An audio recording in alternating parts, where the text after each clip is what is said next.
Welcome, friends, to Reality Test. What is reality testing, you may ask? Well, it's something we all do every day, maybe with our loved ones over dinner, with coworkers at the water cooler, etc., when we check our subjective or personal emotions, thoughts, and so forth against objective or sort of more agreed upon fact-based reality. Although, because Dr. Ray and I, Dr. Kay, are social constructionists, we don't actually believe there's one true objective reality, but rather our own personal versions of it constructed in the context of relationships. But you get the idea. So here in Reality Test, we're going to be testing the castmate realities and the producer antics of our favorite reality TV shows against what we know as licensed psychologists about the reality out here, off of our TVs. We hope you'll join us as we attempt to reality test. That's it. Thanks, y'all. Now check out our campy theme song. Are you feeling stressed? Your head's all messed? Well, let's forget all the rest. Fuck it, we're blessed, because it's time to talk reality test. Come with us. Let's reality test. Welcome to Reality Test. I'm Dr. Ray. And I'm Dr. Kay. Feel free to check in and take a seat wherever you like. We're now doing the disclaimer as part of our opening, so I'm just going to throw right out there that we are psychotherapists, but we are not your therapist, nor the therapist of the folks we're talking about on this episode or any episodes of our podcast. Because we do not know them personally, we cannot diagnose or psychologically assess castmates. So anything we say about diagnosis is usually just like something we're thinking about and not actually a label on that person. But today, we are going deep into some people and their things, psychological, mental health things. I have about 100 sociopolitical moments, by the way, about this. We're going into the Traitors finale and reunion. Yay! The reunioned hard. It was so good. The finale, fine. The reunion, amazing. Yeah. Finale was a little bit predictable. The reunion was wild and woolly. I loved it. It was so good. So many good things came out. So good. Love. Agreed. So we're going to go a little bit faster, I think, on the finale and spend more time on the reunion. Yes, because it was, what a great group of people who got together on that show. Man, they really did a great job. And so many sociopolitical issues and conversations and intersectional experiences came out. It was rad. It was so good. It was also very gay, which I loved. Yes. So gay. How gay is the Traitors? So gay. So gay. It was so good. Oh, I loved it. Okay, good. So that will be coming down the pike. But first, tell me, dear Dr. Ray, what is on your heart and mind today? Ooh, what is on my heart and mind today?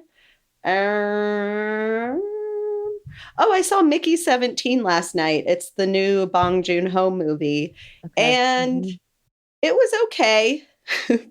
I loved Parasite so much, and I loved Snowpiercer so much. And this, I think it got good reviews. So I think people like it, and my partner really liked it. So I think it's going to find a great audience. I just might not be that audience. And then I was thinking, because Robert Pattinson, I think I like him as like a figure, but I was trying to think if there was a movie where I was ever like, wow, this guy's acting really does it for me.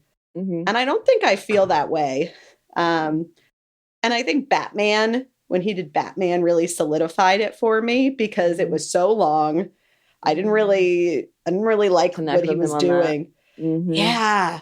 And now as I'm thinking about it, I wonder if his Batman shtick, like my feeling of boredom, like carried over to his character here. Cause I was like, every time he was not on screen, I was like, this is really interesting. And then he'd come back and I'd be like, ugh. And isn't he like two people in it too? So you got double the trouble of him coming back on the screen. Exactly. There's like Mark Ruffalo, some other wonderful actors whose names I'm forgetting, and then him. So I'd be like, oh. Here we are again. But I do love movies. I think they're really fun. I like going to a movie theater because I can't do work. It's just a beautiful time to be present and watch the thing. So that's so true. That was fun. Yeah. It's a great point. You have to just be in the moment enjoying it. That's great. Which is great. But anyway, my dear Dr. Kay, how have you been this week? That was lovely, by the way. Thank you so much for sharing about that. I've been wondering about that movie. I just saw the preview for it and was unsure. So that's helpful data.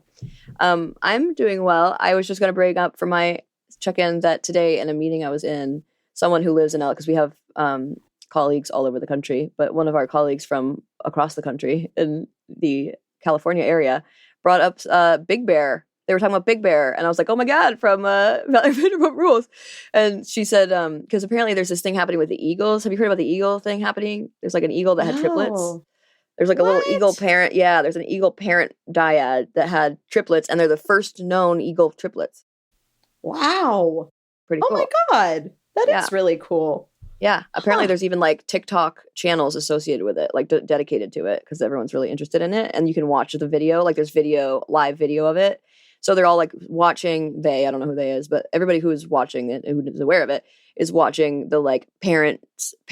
And like, I guess the mom's like, it's freezing. It's cold, right? There's snow apparently. And so the mom is like living in snow, trying to take care of the babes. And then the dad's like flying around and getting food and stuff. And it's sort of interesting kind of like, insight into eagle life. But apparently, because we were talking, my power cut out. And I was like, I think it's the wind because it's really windy where we are right now.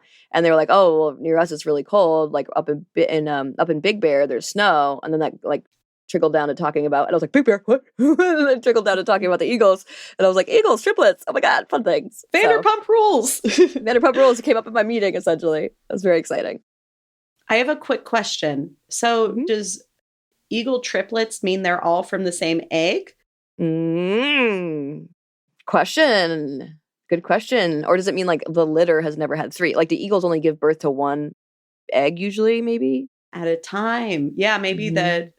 I know very little about the reproductive patterns of birds.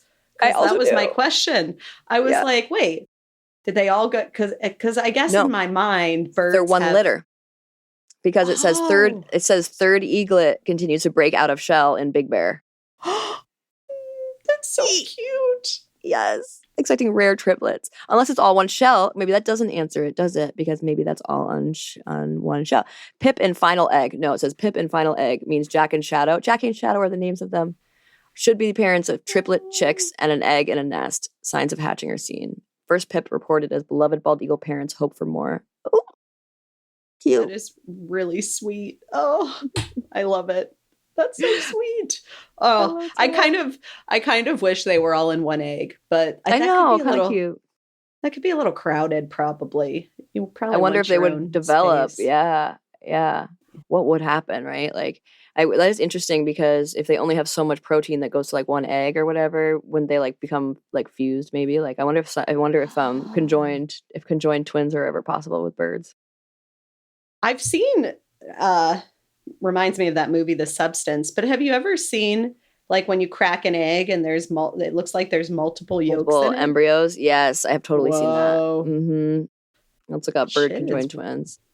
Did I just see a bird with two heads? That's can birds have conjoined twins? Farmers and researchers have occasionally observed chicken, ducks, and geese hatching as conjoined twins, sometimes with partial limbs from another twin or even two heads. Huh.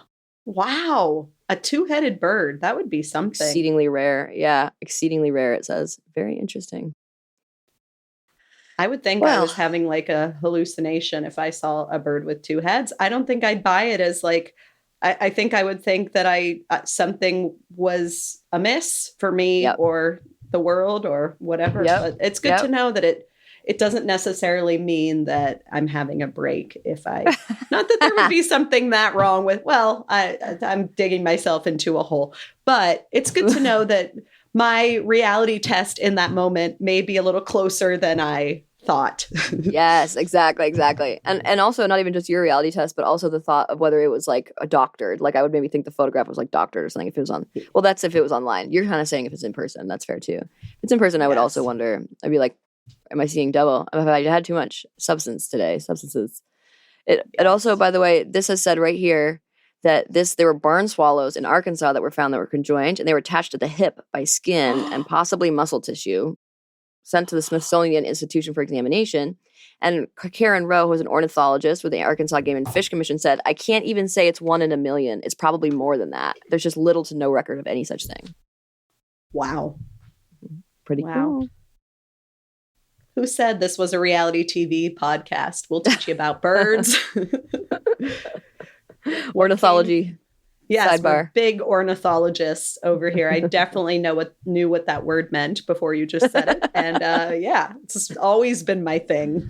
It's true, truly. Yeah, I've honestly, like, we had chickens when I was a kid and they got their heads eaten by a fisher cat. Like, apparently that's the thing they do. They'll like eat the heads and leave the bodies. It's so disturbing. So that's just been like a little bit of a like kind of freaks me out a little bit because I was a kid when that happened. But so I've been like largely like, yeah, right. It's disturbing, but I do now. But nowadays, like now in my adulthood, I'm like, let's get chickens again. So apparently, I've come around about it. But yeah, I've had a history with birds that have come and gone in my like my love of them. But we're back in it. I love owls. I've always loved owls. So eagles aren't far afield. So very cool. Yeah, very, very cool. Oh, good to know. Yeah, and all coming from a reality test, a reality TV reference, which is so fun. Exactly. Reality TV binds us all, including detached birds or attached birds. Conjoined. Yep, exactly. Conjoined. That's by the word. Skin. Yeah. Yes. Okay, fabulous. Yeah, right. That is kind of like, I don't know, something about that. But that's cool. I'm glad I didn't see a picture of it. I do think that would sort of be one of those things that would sort of like stick in your psyche a little bit. It's because it's like the uncanny, right? It's like something that doesn't fit reality normally for us. So it like sticks out in our brain and stays with us.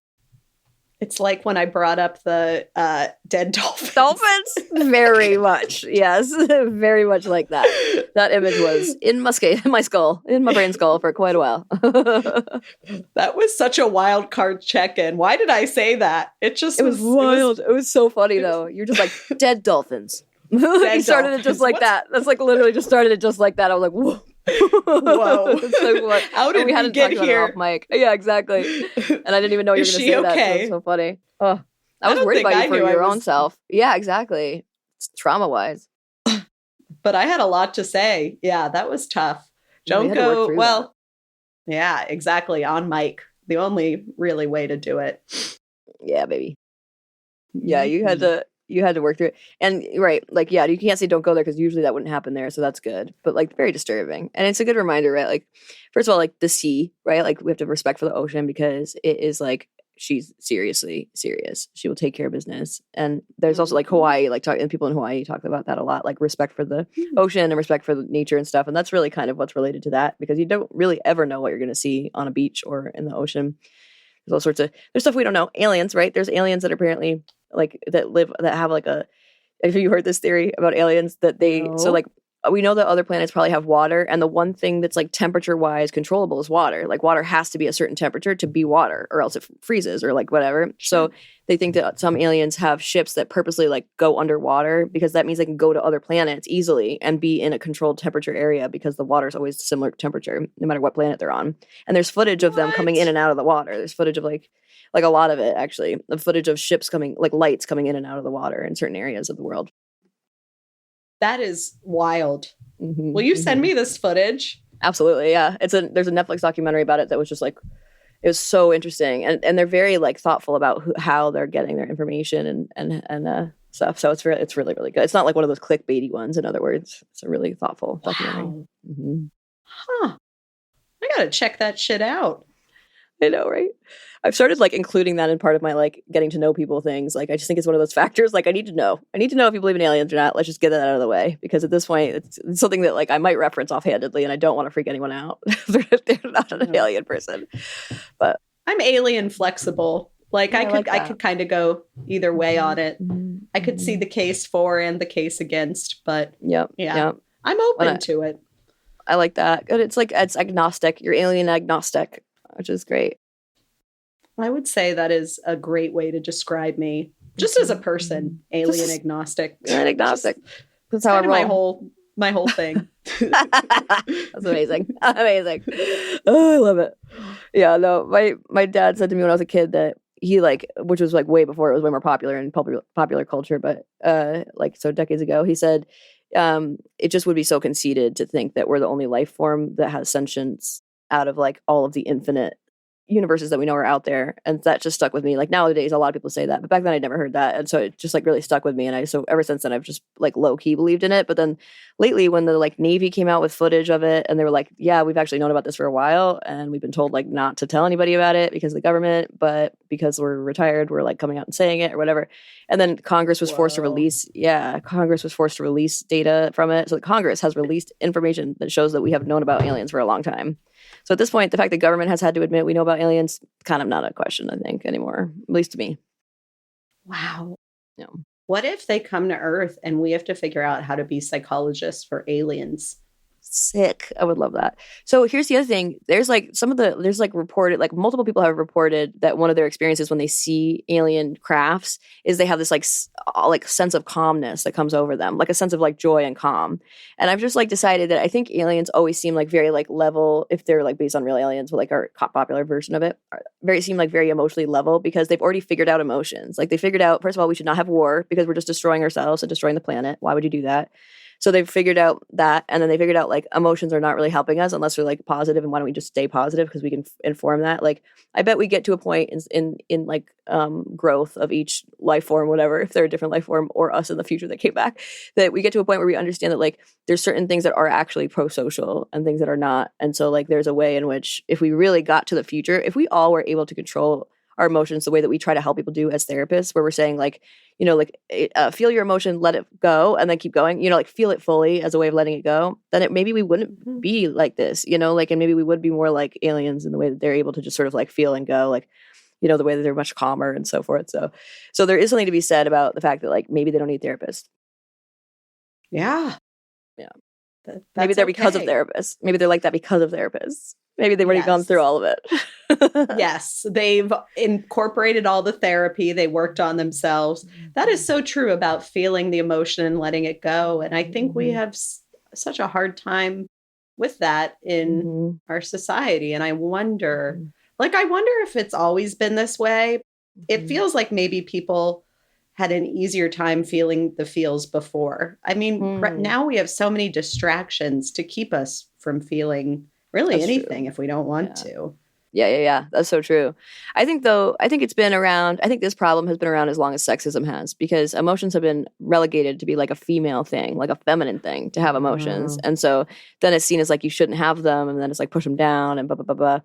And so I think as soon as we started stigmatizing emotion, we also started ignoring them. And so just to like not, you know, whatever, get stigmatized, but then it means like even when we have little emotions, we just push it down so that then when something's big enough, we explode and all of it comes out. Like all the little things come out all at once, even though most of that is unrelated and you don't even really feel that way anymore. It's just that you didn't feel that way out loud at the time. And so it got added to this pot that just like boiled over. So I think that's the piece where it's like the more we can allow ourselves to feel an emotion that seems little or seems like it's not a big deal, the less that will erupt when something is a big deal. Death by 1,000 nicks. Isn't that what they say? Nailed it. Exactly. Yeah. Gotta acknowledge the nicks. Yes. Exactly. Be mindful, be present in the moment, allow yourself to experience emotion fully. Is this quote that I love so much by Marcel Proust that is suffering is relieved only by experiencing it to the full. Yeah. Oh, we're healed. We are healed of suffering only by experiencing it to the full. That's what it is. We're healed of suffering only by experiencing it to the full. And that's exactly it. It's like we're not going to get over anything if we're not letting ourselves like fully feel it and get into it and go through it rather than avoid it. Yeah. I love that. Yeah, I love that. Me too.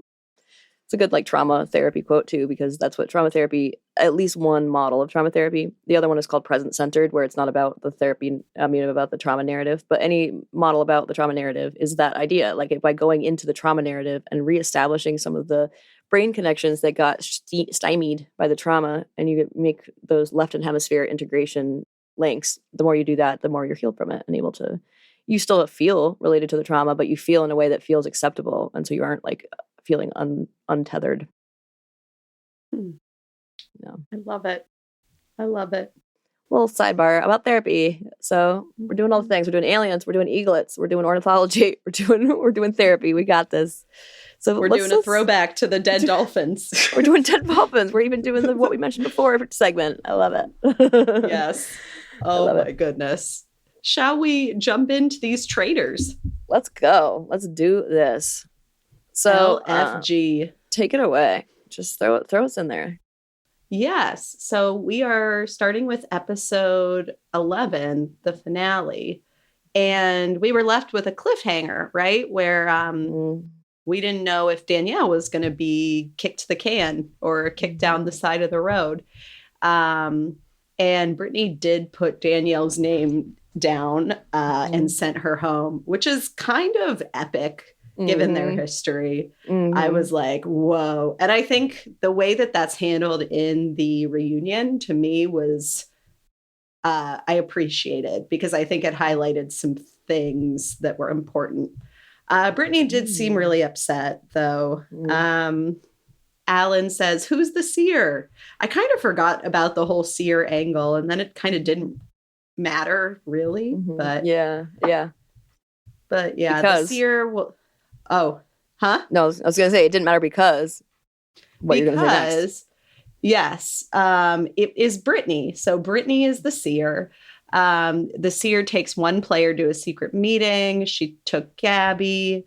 Brittany had some self-reflection and thought that maybe she made too big of a show at the round table. Yeah, so there's some post-scheming. I can finish this one and then maybe you can go to seer. And she realizes she needs to be careful with the seer. Dolo says she's ashamed because she trusted Danielle quite a lot. And I have a segment there too. I have a bit of a segment. So this is where I put your psyche is showing, because something that reveals something about a player's psyche or way of being in the world. So when Dolo said she's ashamed that she trusted Danielle, this we now know has extra context because of what we talked about last week about how we found out, like, extraneously outside of the show that Danielle had been promising on her grandkids or swearing on her grandkids that she was telling the truth. And so we already knew that that was the case. But then in the reunion, we found out that she had told Dolo that specifically. And I was thinking about that before we saw the reunion. I was thinking that it probably was Dolo when Dolo was like, I'm ashamed that I trusted her. Because I was thinking she's someone who would believe her if she told her she trusted her or would swearing on her grandkids. Yeah. And so sure enough, we do learn that. And so it makes sense. And like the sad thing is that Dolo said at the reunion, like, now that made me realize I could never trust again. You know, I'm never going to trust that ever again. And that just made me reflect on this moment in this show on the finale. It was like a major world collapse for her. It was like a whole shifting of her understanding of the world and of the games, because she's not a gamer. It just made made me realize it just sort of was like, wow, that was like a big moment for her, even though it just sort of seemed quick in the way they edited it. And also we go on to hear her say, I need to vote with my brain, not my heart. And I wonder if that was a response to this, to realizing that she had been playing with her heart too much where other people are not. Wow. Oh, I liked learning more about her in the reunion. I thought she was really cool. Yeah, she's great. I love Dolo. Yeah. Oh, and then Dylan is on alert about Brittany says she's going to say someone is a traitor if she's a traitor. So yeah. He had a bunch of theories. He was like, if this, then that kind of stuff. I was like, wow, he's on it. He's thinking about it. So then at the seer dinner, we see that she chose Gabby. Gabby comes in as the cutest little thing. She's like, it's like I'm back on The Bachelor. Should we make out? And then she's like, this is my kind of dating show now. Yeah, it was so good. Very gay. Loved it. It was so funny. And I loved Britt's reaction. And she was like, you'll make me laugh all night. That'll be the best kind of date ever. I was like, yes, I love it. Gabby tells us, I'm nervous that if Britt's the traitor, I'm going to be framed. Dylan is meanwhile talking to Ivar and Dolo. If she comes back and says Gabby's a faithful, then we'll need to figure that out. But otherwise, if she says she's a traitor, she is one. She is one. If she says Gabby's a traitor, she's the traitor. So we come into the survivor's breakfast. Dylan is first out. Dolo comes out. And then Ivar. I have a segment here as well about Dolo coming out at breakfast. This is my first sociopolitical moment because she says, I won't be emotional. That's for pussies. I hate it. Who said that? Oh, Dolo. Dolo. Oh, I hated it. I missed that she said that. I hated it. I had to go back. I was like, no, she did not. And I went back and re-listened to it. And I was like, no, it's so sad. I mean, right. Like, totally she's a CO. Missed her saying that. Yeah. She was a CO. And I do understand that that's sort of like part of the parlance, if you will, of that sort of cultural vista. But it's very patriarchal, very sexist. It's also, I mean, the word choice at all is, but then also seeing emotions as being for people that are weak when actually it's a sign of strength to be attuned to your emotions is a big bummer and also very sociopolitical. So, boo. Wow. Yeah, that was not a shining moment. So then Ivar comes out as well. Then it's Gabby and Brittany who come in together. Brittany, has a little bit of a build-up, but she ends up telling us the truth that Gabby indeed was a faithful. And Gabby says, wow, you gave me such a gift, by bringing me there and then by telling everyone, because now I could tell everyone I was telling the truth. Dylan, meanwhile, in his testimonial, at first he was like really thrown. He was like, I was almost certain Brittany was a traitor, but now I'm really confused. Like, there's no reason to lie, whatever. Right. So then all of a sudden we see like click. He's like thinking, he pauses, he thinks, and then he goes, oh, and he goes, unless. And my husband was like, oh, he figured it out. It's like, she is a traitor, and here's why. And I was like, no, I think it's that they're both traitors. I think he thinks they're both traitors. And he goes, yeah. And then sure enough, he's like, the one misstep I hadn't thought of is what if they're both traitors? And it's like, oh, that's true. That's another option. But there's also an option where like she's a traitor and she is telling the truth because she doesn't want to lose your faith in her. So that was the version he never came up with. Yeah.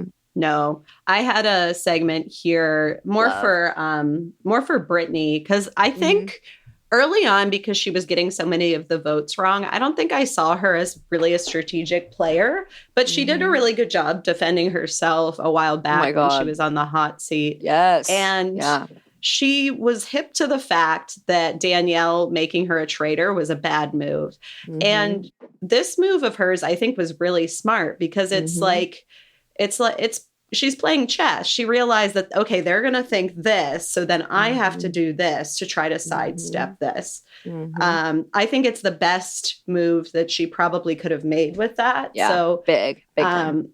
Yeah. So, even though we know what happens in this episode, I thought that was the best move she could have made. Exactly. No, I totally agree. Like I gave her like the strategic player back then, like you're saying, when she defended herself so well. And this, like, I did my strategic and sloppy players about reunion this time just for fun, but she definitely was the strategic player for me this episode of the finale. Like, she was really on it. The case she brought to the round table was phenomenal. And then, like this move she made here was perfect. I was worried for her. I was worried what she was going to do. But at one point I was like, no, I trust her. I think she gets it. Because she was really good at Big Brother too. And she's pulling from that knowledge. So I'm impressed by her. She did great for like being in a sinking ship. Yeah, which sucks. Like, she didn't have a choice, really. It's kind of a bummer. But. And she was a sinking ship because of how it went down with Danielle, in ways that, like, I genuinely believe Brittany that she didn't think that she thought that Dolo was doing it. But we'll talk about that when I get the reunion. But I think she actually was crushed. I think she felt bad because she knew it was bad the first time, and so then for it to happen again, it was like sucks. I felt a little differently at the reunion. I know, I'm excited. I didn't in the moment. Yeah, it'll be interesting to talk about. Yes. Exactly. Okay. So post-breakfast scheming starts with Ivar, Dylan, and Gabby talking. They're talking about Dolo. They said that the last two traitors she didn't vote correctly for them. Either she's been protected by Danielle or she's been working with Danielle the whole time. Ivar says he's feeling the most uncomfortable about Dolo. So I had a sociopolitical moment about this as well. My first reaction was to say, because she's not young and hot and a guy, like, or any of those factors, like, I felt like she's exactly the group he would not privilege. And I think it's just, that's how I feel about him. I think he's like very clearly, like privileges certain groups of people. And that's a real bummer. So I felt that was shitty. Yeah. And she is hot, by the way, but just she's not in his demographic. So yeah, it sucked. Then Ivar joins Dolo and Dylan, who had been talking separately, and he kind of comes about, he's like, Johnny no mates or whatever, which was like awkward because they had just been talking about him, sure enough. And he turns to Dolo and he says, you're not going to vote for me. And then like they kind of look at each other and she starts to almost answer. And then he laughs. She's laughing silently, sort of like, like whatever. And then she doesn't have to answer because he started laughing out loud. This was another one, but this one for me was was a moment where he was using a psychological concept. But I thought he shouldn't have been using it, which is intimidation. He was intimidating her. Oh, yeah. What a bag of dicks. Right. Back up, bro. She's allowed to vote for you. I was like so impressed that she like handled herself the way she did, but I did not like what he was doing there. CO vibes. I like her so much after learning more about her in the reunion. She's and she's super intuitive and on it. She was just made to question her judgments, I think. Yeah, exactly. Yeah. No, she's great. On Real Houses of New Jersey, she's like the only person I vote for. She's like the one that was really like attuned to everybody's like, and she can get angry and like mean, and she's gotten a lot less like that over the years, and she's aware of like not liking that part of herself and so forth. I just think she's very emotionally attuned. I like it a lot. So Cool. last but not least, we learned that Britt is set out to get Dylan out. She's like really realizes he's probably going to try to get her out, and therefore, is that my segment as well? Because that's funny if it is. No, that's you. Okay, good. You tell me. So set to get Britt out. Britt is set to get Dylan out. Okay, so I know I just gave her the good player award. I thought this was maybe a mistake. Okay, yeah. I actually, I'm not sure. Well, I'm struggling with this. Mm-hmm. Is there a world where if she went for one of the others, it could have gone differently? I don't know. Okay. Yeah, like maybe Ivar and try to get Dolo to go with her for Ivar. Yeah, because Dolo doesn't like Ivar. Mm-hmm. And maybe Gabby could have been convinced because she did that nice thing for her. But and Gabby doesn't like Dylan, so maybe she could have been convinced by that. I don't know, but maybe, I mean, it seemed like they were all on the same page about voting for her, so maybe there was nothing she could have done. That's fair too. Yeah, it turned out they really were all on the same page. I think also like her point is twofold. Like one is actually the case against Dylan is really strong, and it's also the same things that he has against her. Like she could be like, but you do too. Right. Like that's also what happened with you. So it's like a better like tit for tat kind of thing, or tete-a-tete. And then the other thing I think about it is that she knew he was coming for her, and the only way to negate his theory is to come back for him. Like if he's going to come hard for her, she could be like, well, the fact you're coming hard for me means it's you. Like, so just the fact he's coming for her makes him a safer target for her to be using as a target or whatever. Yeah, that's a good point. Maybe the case for him, because I do think there's a case for him. And frankly, I'm surprised that no one went for him, really. I know. Me too. Because he emerged as a leader pretty, not really early, but I'd say mid-game, kind of like the Pilot Pete sort of trope. And Pilot Pete ended up thinking he was a traitor and he got the boot. Or there was some reason for, so it could have been done with, well, maybe our Efron is a little more savvy than Pilot Pete was. But I think Pilot Pete was a good player. Me too. I don't know. Maybe it was like too little, too late sort of thing. I can't tell.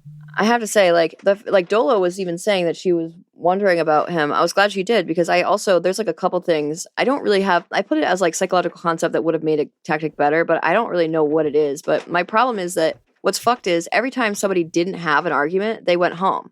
So like Brittany had this like, really strong argument and Dylan didn't, and he didn't go home. And it didn't make sense. Like Carolyn, when she didn't have an argument, she went home, you know?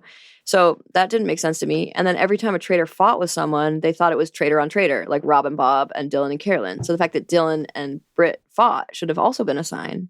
So like there's two different things where I was like, why are they not more suspicious? So I kind of was thinking like the psychological concept that would have been make more sense is continuity. Like you finish through in the theories you have, but that wouldn't necessarily made it better because they would have been wrong, right? Like they were correct to follow him through. But it was interesting that it went against every other theory that they've been following for the whole game. And I was sort of interested that Brittany didn't bring that up, too. Like that when someone doesn't have an argument, that usually means something. Or, you know, the fact we're fighting. Yeah. Whatever. Yeah.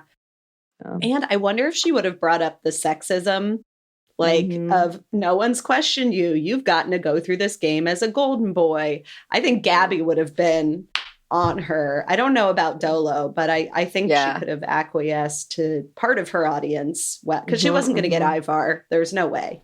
No way. He's voting for his boy. Yeah. Or against his boy.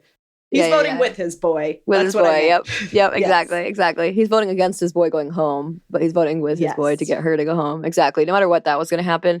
I was kind of hoping he'd vote for Dolo, though. So it was a bummer when it turned out everyone stuck together to get out Britt. It meant that like the Dolo Ivar of it all, the round table was a red herring, which is sort of interesting as well. But anyway, we're going to come back to some of it. I do think it was sort of like, in other words, like what you were saying about how you're surprised more people didn't throw suspicion on him. I agree. Like, I do think that was weird. Also the fact that, okay, I'll come back to it. Anyway, there's plenty of reasons. It was a great case and there were plenty of things that would have made me suspicious. So it does mean he was able to kind of get them with his like cute baby face stuff. Indeed. And he does have a very cute baby face. And he's a good looking guy. And I'm happy for him that he's getting recognition. Yes. Yeah. Very good looking. Very sweet. Very good heart, it seems like, as well. The last thing of my page is that maybe I'll finish this the same way. Like that this little section here that Gabby, so we learned that Britt is out to get Dylan. Gabby and Brittany first talk together, so she tells us that directly, Brittany does. But then when she's talking to Gabby, she does a very good job, like, subtly floating Dylan. She's sort of like, like, what do you think? Like, who else could be a traitor? Like, And then when she doesn't really say much, she's like, well, what about, like, I was just noticing, like, Dylan sort of, and she's starting to collect evidence. So she says, like, he seemed a little weird after the challenge, and then since then, and she says, I'm not saying he's a traitor. I'm really not. But I don't know. I just don't know. I don't know what it is. Such a smart, like, little, like, float. Yeah. And Gabby to us says, like, I don't know really what to make of that. It's possible. I would believe it. She says to Britt, too, like, I'd believe anything at this point because I've never really trusted him. Yeah. So it was ambiguous, but Dolo is kind of putting it out there. Yep. Not Dolo, Britt. Sorry, Britt. My bad. My reflection was incorrect because I started reading to track myself for my next section. Yeah. That's my so apologies. Good. That makes tons of sense. No, that's great. Reflection was correct, just the name. Yeah. Yes, the name was incorrect. The challenge. So they bring back my Jeeps and keep the money. Was that what the challenge was called? No, basically Alan said that. He's like, bring back my Jeeps and you can keep the money. Like, about, like, go get the money. And And I guess it wasn't even bring back his Jeeps, it was bring back his fancy cars. They took his Jeeps to go get his fancy cars and his money. That's funny. No. I tune out during these challenges, but I actually tend to like challenges in other shows. Why don't I like these ones? They're kind of nothing boring. burgers. Yeah, they're like not real challenges in some ways. Like, they're not particularly hard, even though they are challenging a little bit. They're not like in the challenge, they're like jumping off of buildings and like doing, there's like real like stakes, like real stakes. In this case, it's sort of not a huge, it's just not a huge part of the show. I think it's not the point of it, so then it becomes less important. Yeah. Yeah, it's to get money. It's not to advance your game, really, except for the one that Carolyn kind of blew. Right. That was a great opportunity to advance her game that she did not take seriously. I think also like the shield can help as well, but that's not always easy to get. That's true. Yeah. I noticed myself tuning out. But yeah, so they succeed in the challenge and bring back bags of money via fancy cars. Then Alan adds a second step with a helicopter taking to the skies behind him. I do remember this part. And each must take 2 bags each and take to the skies. And they're flying over these circles and they have to drop their bag in the circle. Or it's actually a burning ring of fire circle. Exactly. Yes. Perfect. And yes. And pairs go together. Ivar goes by himself. Poor guy. It's Dylan and Gabby, who their thing was sexualized in ways I thought was kind of weird. Britt and Dolo, and then Ivar. Dolo says, this is not the Dolo I know, which was kind of cute. She's like, I'm doing new things. Here we go. Yeah. And then Britt and Dolo missed the first bags, but they both landed the second bags really well, if I'm remembering correctly. Exactly. Like in the middle. And Dolo, we had the experience of a lifetime. We bonded up there. A great way to go on a date if you really like someone, to do something scary or difficult. As The Bachelor also teaches us. Exactly. Yes. And then Gabby and Dylan, he made both kind of barely, and she made neither, but almost made the second one. And then she said, Ivar also only got the second one. Oh, yes. Sorry. Ivar also. And then Gabby said, I'm glad he was my partner, but don't tell anyone. And then Dylan, I'm so glad I was with you, honestly. Britt, she says and Gabby it to Dylan. Sorry. Oh, sorry to keep jumping in. Oh, okay.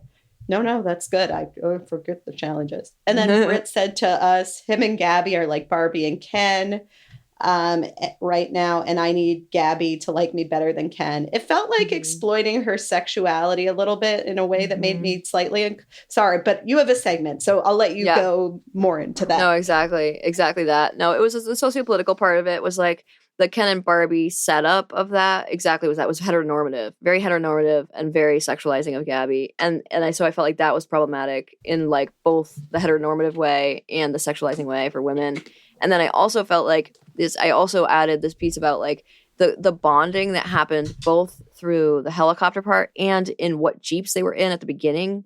is a way for for the producers to be involved in how this works out, because that's creating opportunities for bonding in very serious ways. And so I thought that was interesting. First, that they had control over what Jeeps they went in, because we saw that the girls were together, and so they were able to talk about Dylan because the three of them were together in a Jeep. That was what producers told them what Jeeps to go in. But then for the challenge, they were allowed to pick their own pairs. And so for that, that's also like a lack of control where they could have had some, or like, did they kind of have control because it was like where they were standing is how it shook out. So I don't know. It was sort of interesting to me that those were places where if producers were psychologists, for example, they might be thinking about how they have an impact on the game based on those choices, because that's the bonding opportunity. Yeah. Yeah. Especially when there's that few people, like there's fewer variables that you need to control. Huh. Interesting. Yeah. It was hard to come up with psychologist producer thing, so that's where I went. That's where I went with that. I was like, I'll just add it here. It's fine.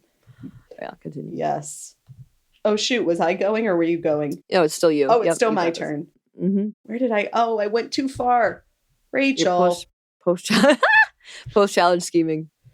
There we are. So ultimately, Britt and Dylan are the two political candidates going for votes. Britt to Dolo. I feel like Danielle's reaction when Dylan voted for her was a weird reaction. So she's trying to plant the seed. Anyone possibly could be a traitor. And there's no way Dylan would take a 4-way split. So she's trying to say like Dylan's selfish. I mean, come on, his brother's an Efron. I'm sure he has some money. And that's the funny. I think the stakes around the money are a little lower because most of these people have some money in their lives. Yeah, true. At least the ones that are still actively on TV and so forth, or like related to a major celebrity. Although that's his brother, doesn't mean his brother gives him tons of money, to be fair. But I do think also that the thing about Dylan is like he isn't that person almost at all. Like I don't see him as being very selfish. So that was interesting.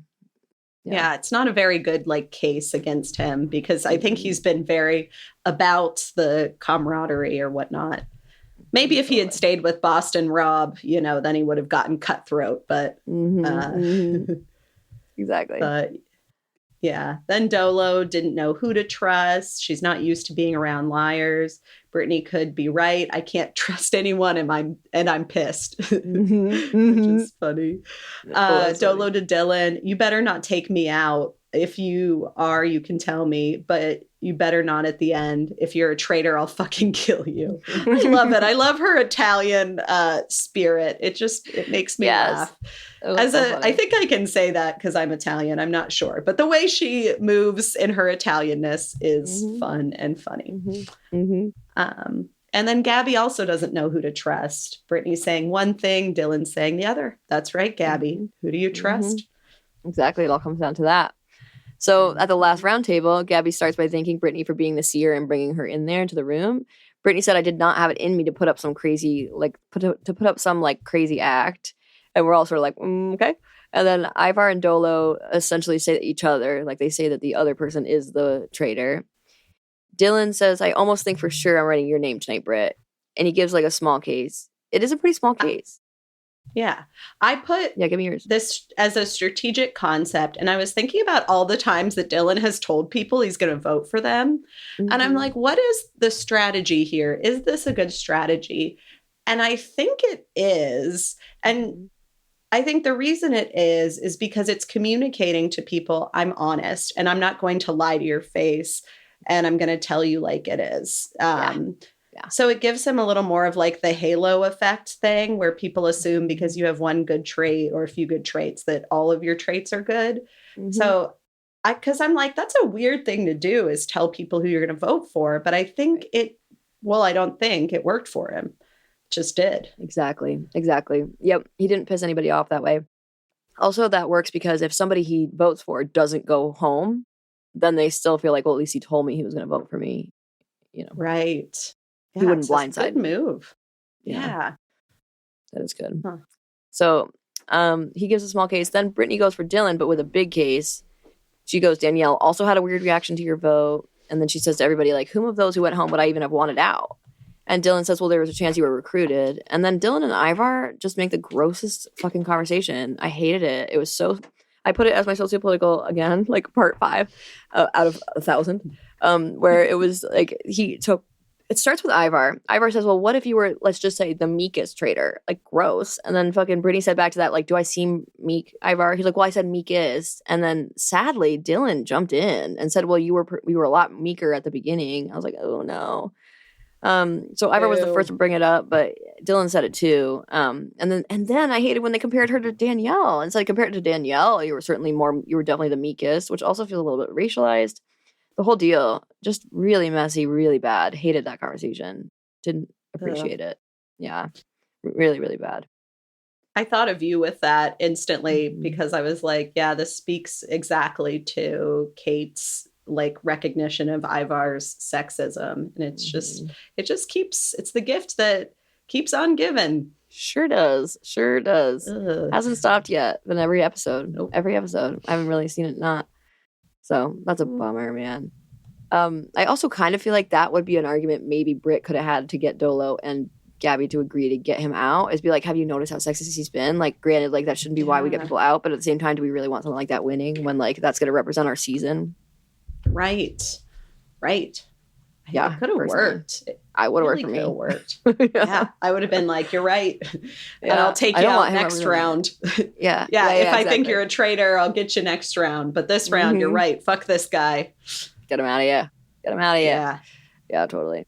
You're fired. Oh no, I don't like that. I was like from a mob boss, not a Donald Trump standpoint. No, not Donald Trump. I was going from the ad. There's a commercial where the aunt is going.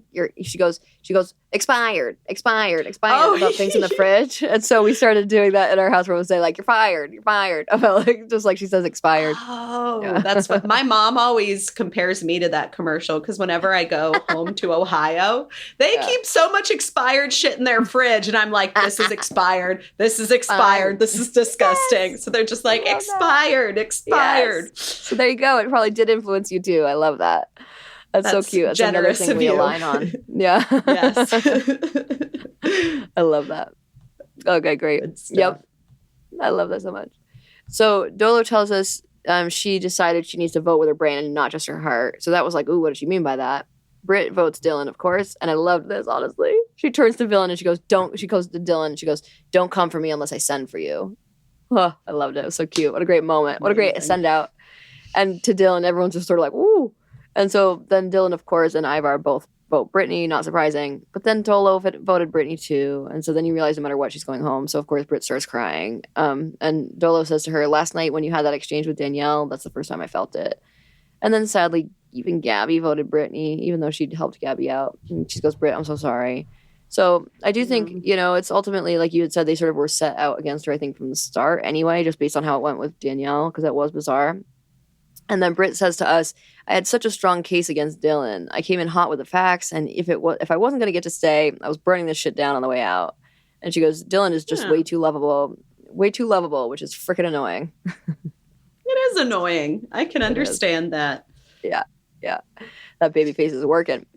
So this is the other part I was referencing earlier that I was going to say when we got to it, which is that then Dylan says to everyone at the table, I'm seriously ready to end it. I trust everyone else here. And I was like, that's something else that would make him look suspicious. Because of course he wants to end it if he's the traitor, if he's the last traitor left. I'd be like, of course you're saying that, Why did that not register with anybody? They just truly believed him. And they weren't wrong, but man, they could have easily been wrong. His charm offensive really worked in his favor. He would have been great to recruit. Like Brittany said, he would have been perfect to recruit the faithful of the faithful. I had said that in my notes to myself back when they were going to recruit. I was like, recruit Dylan. Like, that's somebody who would be hard for them to guess. But he ends up telling us Britt's case was so convincing he almost believed it himself. He was like, it's a very compelling argument. I almost believed it. Mm-hmm. He's a sweetie. He knows how to... I mean, the thing is, though, lots of women are that nice, if not much nicer, and don't get applauded for it. But he's just like slightly relational and hot, and everyone throws him all of the world's bones, which is what it is. But whatever. Yeah. Each of those things, so true. Hands down, 100%. So true. So then Alan's talking to the remaining cast members, just sort of like, boop, boop, boop. Like, what do you think? Do you think this? Bop, bop, bop. And so the one thing I thought was worth bringing, that'll just do it there. The one thing I was worth bringing your attention to was that Gabby said, I'm thinking about my girlfriend. She'll be so proud of me. Like, maybe we could get married. Oh, so and they did. They got Yes, married. that's right. Yeah, that's right. I know. I'm so excited for them. They're so cute. I love them together. I love her. I love her wife. Like, I actually knew her wife separately from Gabby first. So then when it turned out they were together, I was like, oh cool. my God, I love it. Because she's so funny. Oh my God, so funny. What a good comedian. So when it turned out that they were together, I was like, oh my God, I love that for Gabby. That makes so much sense. I totally get why she'd be so into that. So I love them together. They're so good. So good. Oh, Yay. I need to listen to more of Robbie Hoffman's comedy. And I was also confused by the pronouns because I thought Robbie maybe used like they, them, or he, him pronouns. But I was wrong because if anyone would know, it's someone's partner. No, he uses she pronouns. I've been wondering about that too. I think it's part of that like older generation. I think she's just older. Yeah. Oh, I see. Okay. I think in Gabby's if I was making false assumptions, which I think I was, I'll own that too. Like Gabby also often calls her husband. And so I think I was like, oh, but I think that's just like a joke that I misunderstood. Kind of exactly. Yeah. Or I think she probably gets seen as her husband sometimes. I bet people are like, oh, it's like husband, like not. Yeah. So then it becomes a running joke probably, but. And maybe it's also part like her being part of just older part of the community also means maybe she does relate to that but doesn't want to use that publicly. Totally.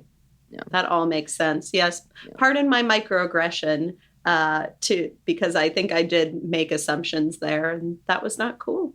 No, I don't know. It's sort of different because you're like within the community as well. But I think there's also a part of it where it's sort of just like wondering about like, and I think but yeah, you're not wrong, right? Like we shouldn't assume someone's, gender identity based on what they look like. And I think also that's something that Robbie's probably very hyper aware of about herself in terms of how she presents. Yeah. So you shall take this one, even though it's a little bit, we'll do it that way because it's bigger on the bottom part. You go. Oh, this is the last part. The last part of the finale. The fire of truth. Gabby, Dylan's, and Ivar's, or Ivaz, if we're going to do that weird thing, are all green.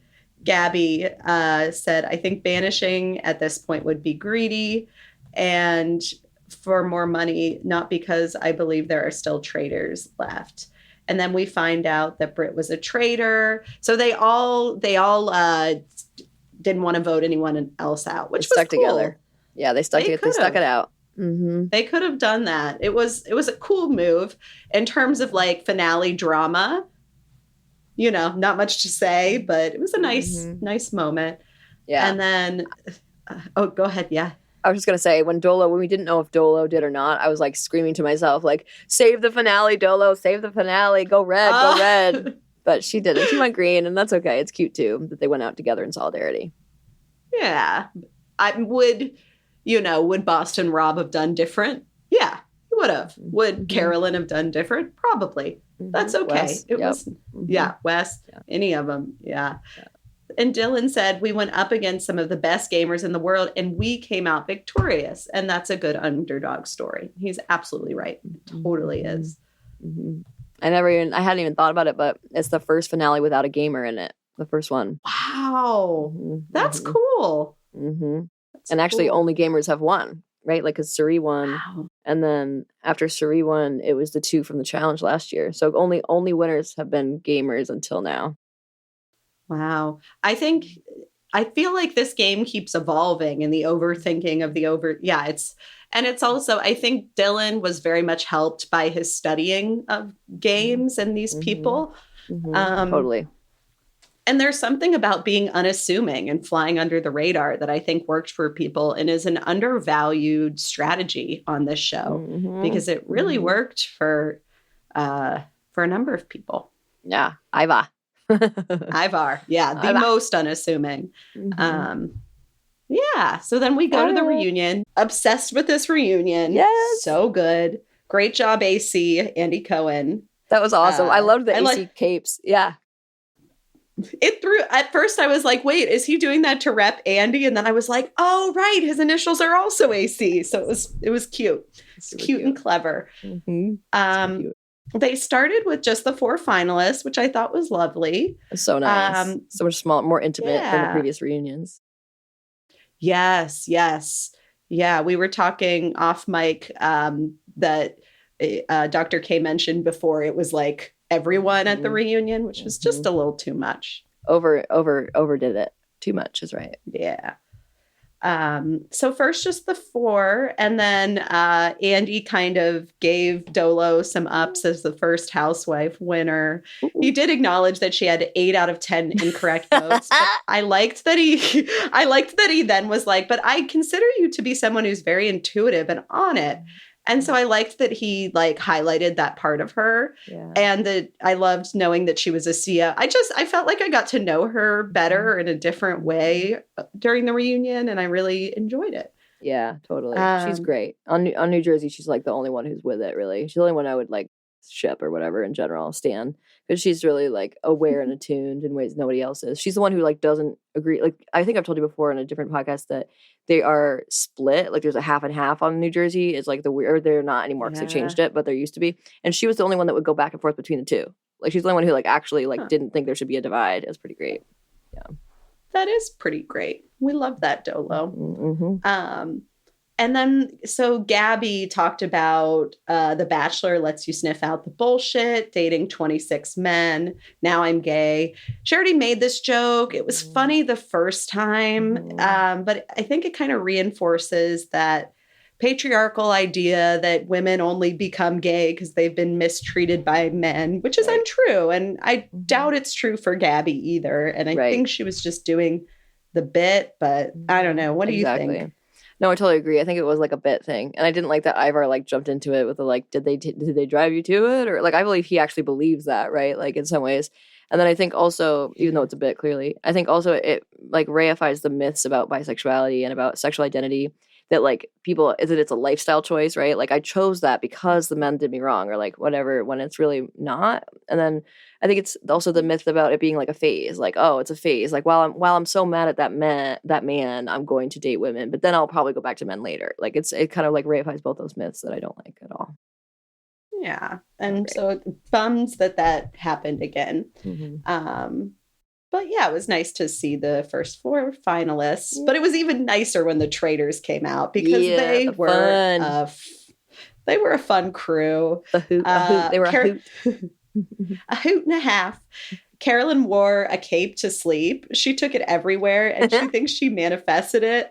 Dr. Kay, this made me think of you because we've talked about manifestation and it's something that you do in your own life. And I was like, oh, I believe in it. It's for sure. Cool.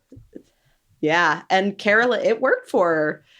I wish she could have manifested that she wouldn't have put her foot in it at a chess game thing, but that's okay. You know, we can't have everything. No, she can't. She can't like lay in bed with a chess piece, a life size chess piece. That would I'm just picturing her like with it around her, cuddled up with it. Oh. Yeah, exactly. We watch a montage of Danielle and Carolyn fighting.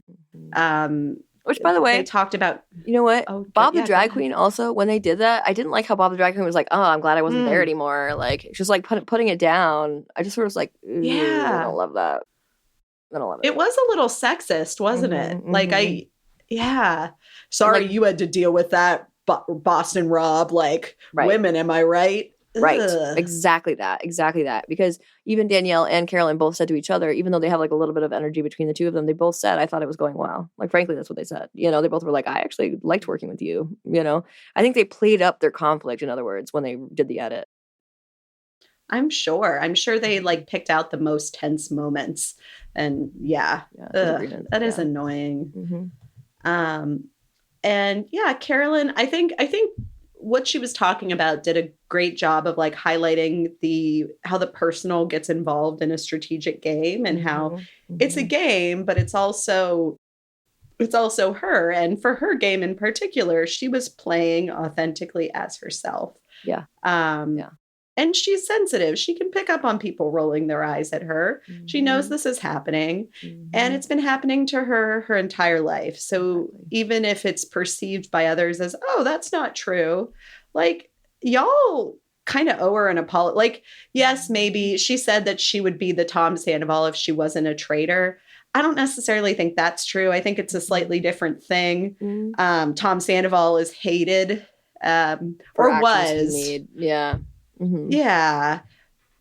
But I think she is very aware of what's happening and was right that people were making fun of her and underestimating her. And it's deeply frustrating. Which honestly is a lot like Tom Sandoval. I mean, I think there are ways in which she already kind of was that for the women. Like, she was the only one that people were kind of making fun of behind her back, you know? So in some ways, she kind of already was the closest to Tom Sandoval of the women. But I agree in some ways, like, she, at least in the terms of the public eye, definitely wouldn't have been seen that way and so forth. But, yeah. No. Carolyn is asked if she thinks Danielle respected her. And Carolyn said, I don't think she does. And Danielle didn't disagree. But yeah, what do you think, Dr. Kay, about that? Yeah, I felt like Danielle did a careful job of not being like, no, I respected you, but instead was like, here's what I think went well, and here's what I think I didn't do. But ultimately said, she actually specifically said, I respected you. She did say that, but she said it like after a few lines. Like, her point was like, I understand we had fights and that like there were things that we disagreed on, and like I felt like you used your I felt like you used your quirks in a way that like whatever but like I respected you, and I thought it just didn't, to me it didn't feel like, it felt a little bit rehearsed a little bit to me. And then as part of it, she brought up the fact that like, she's like, people, you think, that's what she did. She like ended up distracting with the point about like, you think people don't listen to you, but people listen to you. Like, what is your cameo success? You're like 7th in the world or whatever. You know, she sort of like used where Carolyn is succeeding as a distraction or diversion point to not have to focus on what she was responsible for. And you see Carolyn's face just like stay completely flat when she says that. Like, clearly she's like, it's invalidating. Like, it's like telling someone who says like, I don't feel pretty, but you're so pretty. Like, that's not going to help somebody, right? Like, that's not really going to help her right now that you say like, oh, but you're so successful. It's like, right, but I'm telling you, you were not respecting me. And that's what matters in this moment right here. So that was tough to watch, Absolutely. I felt. Yeah. Yeah. It sucked. And then Gabby hops in and agrees. She doesn't think Danielle respected Carolyn. She talks about, she has a little of that going on. She's quirky, so can understand that. And it reminds us of when Danielle said, you're smart, Gabby. And Gabby goes, oh, I never said I was dumb, because that wasn't what was being discussed in that round table. Exactly. Yeah. Boston Rob said he would have gone to the end with Carolyn, asked if he'd split the money with her. He says, we talked about this a little bit off mic, Dr. Kay. I don't think he would have split the money. What do you think? Yeah, I mean, I think he might have. So like the next part of it that goes onto my page or whatever is that Carolyn reacts and she's like, huh, like I thought not. And then he turns and he's like, no, I actually would have. It's just that when I asked you, you said you would have shared it, and I thought you were lying. And she goes, I was lying. And then he goes, see? And then they like crack up and have like a whole moment. It was very cute. But I actually do genuinely think he would have shared it with her. I do. He's not a villain. Like, he's just a good player. And people like, he's not known for like backstabbing. That's actually not his role. He's like known, like he said, he's known for like taking people to the end. He's very loyal. So like, that's, to me, that tracks. I think he would have kept it with her till the end. And to be one of 2 people to win is still a great amount of money. And it would have been just the 2 of them. I believe he would have loved that. It's like last season there were 2 winners, you know. So I actually believe he would have shared it, and I believe that if he thought she wouldn't share it, he wouldn't share it. I agree. I think he seemed like he was running a little paranoid, which I guess you have to in a game like that. Yeah. So yeah, I was impressed. He like owned the fact that he was like going too hard about that one thing that that Bob the Drag Queen said. He's like, I can look back and see like I obviously went too hard on that. I shouldn't have been that worried about it. But because to me it was a big deal, it changed everything else about the next couple steps, which it did. It changed his steps, and at least in the next few turns there to happen. So, then Gabby says, Boston Rob, she's like, that's okay. Boston Rob still feels like he won in his heart anyway. And Boston Rob turns to her, he goes, thank you, Gabby. I do feel like I won in my own heart and my mom's. It was like very cute, very funny. Everyone cracks up at that. I think so too. Like, he had a great season. He definitely came out on top. People know him who did not know who he was before massively, and know what he looked like when he was younger, apparently, which I don't understand how anyone got away without knowing what he looked like when he was younger, but now people know, which was very hot. So yeah, I'm enjoying also that he got big ups from this season for sure. So then Danielle is the one to bring up the fact she swore on her grandkids. She talks to Dolo and she basically says like, well, you know, I looked into you, like you were a CO, like you're fine, like you're fine, like you're just as like hardcore as I am, basically is the implication of saying that. And then she says, like, you said to me, I swear on my kids. So I said back to you, I swear on my grandkids.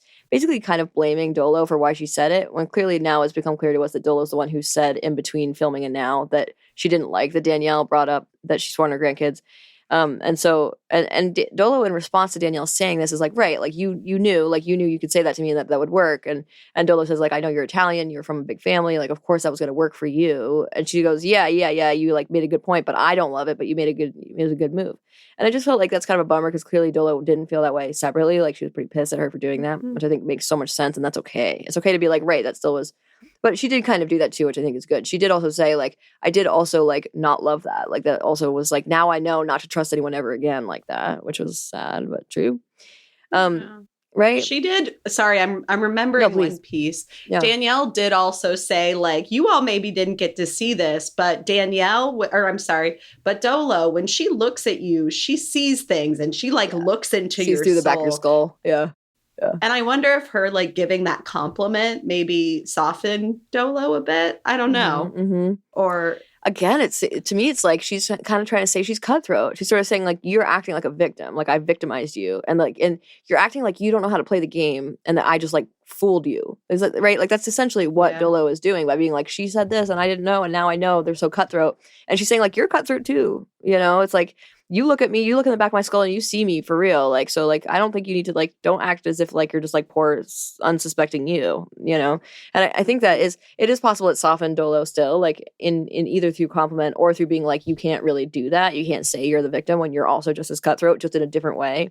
But either way, it definitely, to me, it read as, like, what I took from it, so I bet some people did at least anyway, was, like, that she was essentially saying, like, you shouldn't don't paint me out to be this bad guy when, like, you also have skill and talent and cutthroatness. Yeah, I think that's a fair take for sure. No. And so then, but then what does take her down a notch was not what Dolo said, but instead Andy, who says, okay, did you swear on your grandkids more than once? Which, like, because her whole argument was like, I did it for Dolo because she has this big family. And she says, yeah, of course, absolutely. So it's like, okay, so it wasn't just a strategy for Dolo. And then Andy says, how do you reconcile that? And really pretty much the answer is the money. And I liked that Gabby jumped in and said, you know, when I was in this, I was only thinking about the emoji with the green eyes anyway, like the dollar signs too. So she agrees with Danielle on that one too, which is cool for not being a gamer.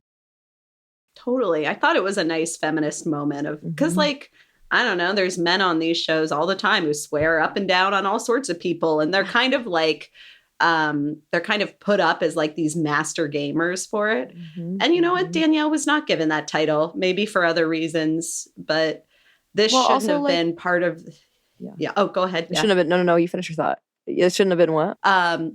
This shouldn't have been a part of the reasoning of why her gameplay was messy. Like, I agree. And like we had said last week, it's like, what is she supposed to do? Like, if someone says to you, I swear on so-and-so, if you don't do it back, how do you possibly get away with that? Like, I think there's a version of like, even in the moment being like, well, I'm just not that person. Like, I'm not going to swear on anybody. But like, that still comes across as fake. Like, it still comes across as like, you're lying. Yeah. So. You're not doing, yeah. Not cool. Nah. Not a good strategy. Not going to work. Right. So it's like, you don't have a choice. You have to do it. So like, don't get mad at her for doing it, you know? Basically. Absolutely. Yeah. So then Britt is brought out, and it's funny. It's kind of funny. Like, so Britt is like the only one that was a faithful who became a traitor. And so Andy's intro for her was as a faithful who's turned traitor, who, just like Ivar, Gabby and Chriselle switched teams. We're just like, oh my God. Hate. Exactly. Hate. I put this as sociopolitical. Did you too? Did we both put this as a segment? I put this as sociopolitical about the. It's funny. I saw that you did, and then maybe I picked something because I was like, I think she's got this one. Yeah, so. yeah, exactly. Because exactly. We were probably of the same mind about this. But so I think I did something else, but I'm not sure. I wrote sociopolitical. Stuff? Yeah, because I don't think I did the Bambi stuff. Is it about the Bambi stuff? The castle. I didn't have big feelings about the Bambi stuff. So well, you have producers were psychologists, Danielle, and the BTDQ. That's under arms, though we had very open arms. You put that. Oh, okay. I think that's why did I put them there? Yeah, it's under castle. I think that was a mistake. Okay. Yeah, sweet. I don't have, but I do have feelings about Brittany. But please go into what you were going to say first, and then I can. Yeah, just that I don't like that. Again, it's a sort of like, it's trivializing of sexual identity fluidity. It's like, it's trivializing of that. It's also like calling out gay folks who like, Chriselle is the one who can own her own narrative about that. Like people might not have even really known that, right? Like, so like that, or like thought of that in this scenario. And it felt icky. I don't like that it was part of like a trope, like part of his, like the way that he'll do those like little sayings, like he does on Watch What Happens Live too, where he's like, drink like you're never going to get home, just like you're David from such and such or whatever. You know, it's like the way he like does little things like that. So I didn't like that it was used in that way. And that was a bummer. So basically that was another sociopolitical misstep in terms of gayness. Totally. And what's the bummer about it is there were so many like bicons on the show. Yes. Not Gabby. Gabby identifies as lesbian. Yes. But Ivar's there gay. are a lot of, right. Yes, Ivar's gay. So, but there are Alan Cumming, Chriselle, other people I'm probably forgetting. The bisexuality is bisexualitying, and it's a beautiful thing. Yeah. And so to like take away from that by kind of being biphobic kind of sucks. Yeah. Oh, so you're thinking also like biphobic, where like switching teams means like people who switch teams like between men and women within the same sexual identity. Yeah. I took it more as like he's saying like, because Ivar and Gabby are gay, I took it as him being like they were out as one and then became another. Like, so like Ivar was known as straight, Gabby was known as straight and then became gay, and Ivar was known as straight and became gay. Chriselle was known as straight and became bi. But you're right that it does call upon biphobia as well, for sure. Yeah. Oh, that's a kinder read. Still don't like it. But yeah. No, still not great. And then Britt brought up the Bambis. Well, they asked her, they're like, did you want to be part of the Bambis? She was like, of course I did. It was the most exclusive crew in the castle. I do want to just say quickly before, I know you have a thing for the next line that happens from Gabby, but quickly just wanted to mention that one of the things that came out recently was Britt and Carolyn were on a podcast, and they were talking about how the people who were not from like Bravo or the shows that were not gamers were clearly treated worse. Like I never had this, I didn't even know. But what was happening, and this probably happened every season, was like people who see being on TV and being an influencer as their main job versus people who are like at-home moms, and like, or they're not at-home moms, but like they have a home life where they're like a mom and they have a job, but then they also do gaming. Like those people were treated as lesser than. So anybody whose like job it is to become an influencer, so that's like Tom Sandoval, that's, you know, anybody, it's not Carolyn, it's not Brittany, it's not like the gamers who have like also have a life or whatever, that they were treated as lesser than. And so that's what I think the Bambis felt like for Brittany. I think she felt like the Bambis were the people who were like using influencer as like part of their life, which would include Gabby, Nikki, and Chriselle. So I think that's part of why she felt like they were really treating her as lesser than. Yeah. That's so a really I think good point. Right. So I think this is an instance of that where she's sort of hitting on that. Like she felt like she was treated as lesser than because she wasn't one of the folks who's like working on influencing or whatever. But then Gabby says, well, we had very open arms. So then you have a segment there. Yes. I actually didn't. I wanted to talk about Brittany and her interaction with Danielle. And I really didn't like it because Danielle kept trying to speak and Brittany just kept talking over her. And it really put me off. And I think it was a combination of things happening. Like, first of all, Brittany did Danielle dirty. So now's not the time to get defensive. But it felt to me like Brittany was banking on, like she clearly didn't feel that bad anymore. And I wonder if like the public perception of Danielle made her feel like she could come in and be justified, because she came in like kind of hot. And maybe she should have come in with Danielle with her tail between her legs a little bit. Maybe not. Maybe that's not feminist, but be a little more apologetic than I think what I saw. And she was just cutting her off. She would not let her finish. And I think to me, it felt racialized in a way I didn't like. And then I was thinking about like the white woman Tears with being so upset that she voted her out. And I was like, maybe she was going to vote her out all along. Because then she also said, like, you were a sitting duck. You were going to get voted out the next week anyway. So I'm like, maybe, I don't know. I think it was complicated. Yeah. But I didn't like the interaction. And it kind of like, I was feeling really high on Brittany from the last episode or her last episode, because I thought she did a good job, and it kind of like bummed me out. I really didn't like that interaction. Yeah.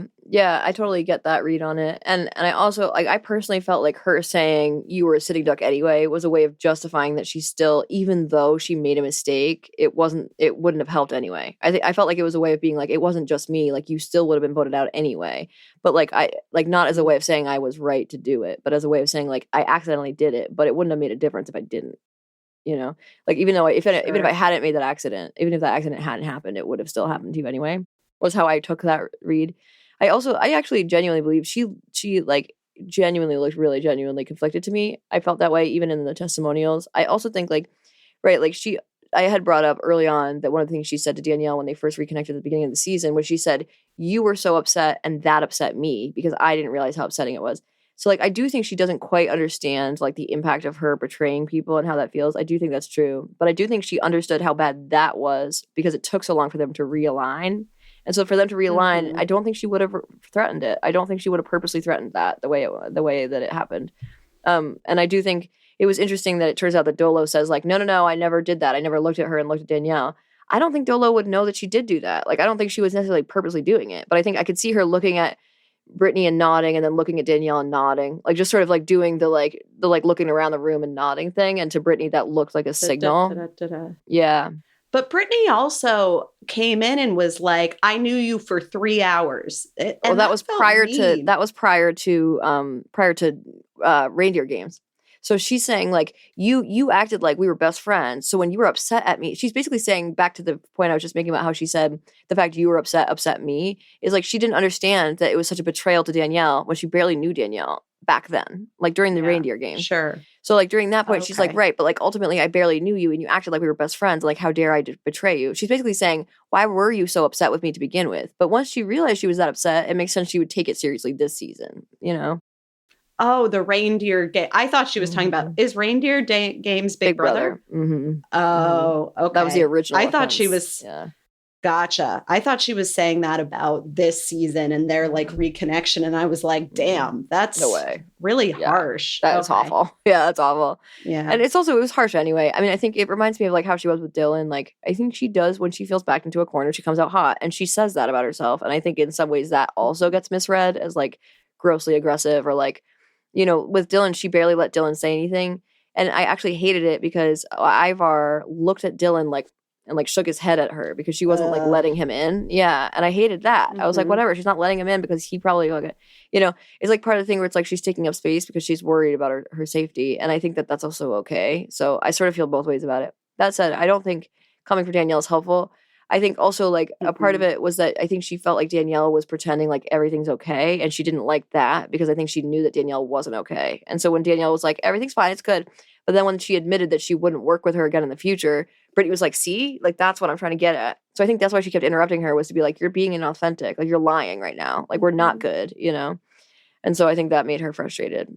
But either way, not handled great. I can see that. I think Danielle was in a tough position because she was just trying to I think smooth over her image a little bit. Understandably. And maybe she didn't want to go there with Brittany. And then it was like Brittany kept going for it. And then she did end up saying, I won't work with you again, which I think is very fair, honestly. No, totally. And I think that's what Brittany wanted. She wanted her to own it. Like, that's the point. She's like, don't lie. Like, you're not happy. And like, that sucks because ultimately I didn't really do anything that really deserves it because I don't feel like I actually betrayed you purposely. But like, I think they both honestly could really hash it out personally if it wasn't such a big thing personally for Danielle. And I think it is. I think Danielle does take things personally in a way that other gamers don't. And I think that's what Brittany's trying to hit on. But I do think the public view of Danielle is ghastly. And that's where I think that Brittany could do better. Like, in this case, it's like, I don't think you need to lend towards the public view of Danielle right now. I think right now you can just be like, listen, obviously this was awful. Like, I really wish I hadn't betrayed you. I honestly did not mean to. What Dolo did, obviously, maybe she didn't mean to do that, but what it communicated to me was that you were going home anyway. You could see how distraught I was. I genuinely was distraught. And also, I think you're doing the best you can. And I also understand if you're mad at me. Like, either whatever you feel is totally fine. And just leave it at that. Don't get defensive. Don't jump on her. Don't, if she did that, I think it could have looked totally different. And I also get exactly why she was acting the way she was. I get both. Mm-hmm. No. Yeah. I think for me, it was a look from Brittany that I liked less, maybe in the context of the interaction with Danielle. I didn't quite mind it with Dylan. I was like, like, talk over him. You do it. Yeah. You do it. Mhm, I thought mhm. he looked like a dick in that interaction, to be honest. Right, But in right. this one, I was like, ugh. Yeah.